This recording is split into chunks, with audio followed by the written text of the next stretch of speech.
A lot of folks that are focused on Lower Manhattan right now as New York City getting ready for a possible indictment of former President Trump. Michael Cohen, we understand, just left the grand jury moments ago. Trump ally Robert Costello still testifying. This isn't the only legal trouble Donald Trump is facing right now. News 4's Andrew Siff continues our team coverage. He's outside Trump Tower. Andrew? Right, David, and those who have been following the unfolding events over the last 48 hours or so know that Donald Trump and his supporters have taken to social media to try and undermine Manhattan DA Alvin Bragg.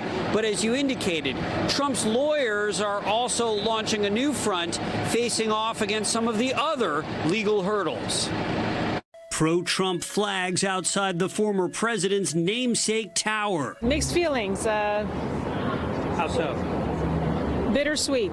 Already a magnet for crowds, including tourists who realize they're in New York the same week when Donald Trump could be indicted. The law should be followed. The law should be followed. Yeah, the law should be followed. But even though the focus has been Manhattan DA Alvin Bragg and whether he decides to charge Trump in connection with that money, there are other possible cases impacting Donald Trump.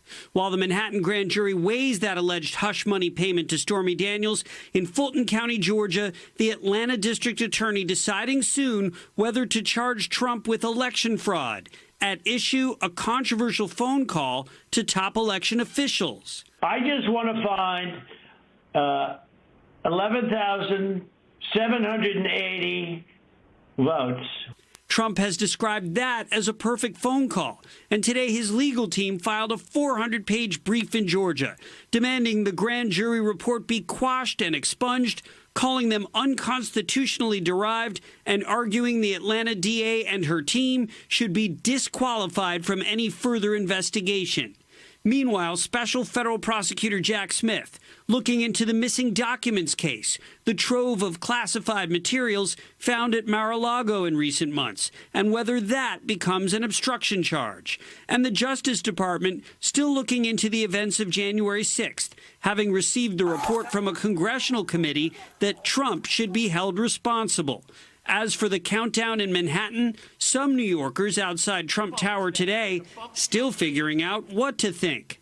They're not going to just arrest them for nothing, right? I don't think so. I don't think that's how the country works.